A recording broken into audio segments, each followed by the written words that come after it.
আপনাদের সকলের কাছে ধানের শীষের পক্ষে ভোট চাইয়ে যাচ্ছি আপনাদের কাছে।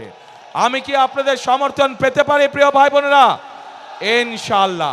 এবং এই যে আমার সাথে যেই মানুষগুলো দাঁড়িয়ে আছেন আপনাদের এলাকার সন্তান, এই মানুষগুলোর হাতে আমরা দলের পক্ষ থেকে ধানের শীষকে তুলে দিয়েছি।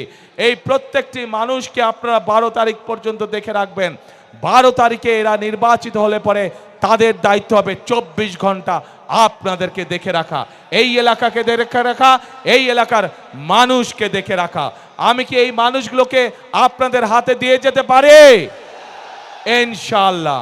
প্রিয় ভাই বোনেরা, আমাকে মির্জা ফখরুল ইসলাম সাহেব বললেন যে এই এলাকার এয়ারপোর্টটার কাজ অনেক দূর এগিয়ে গিয়েছে।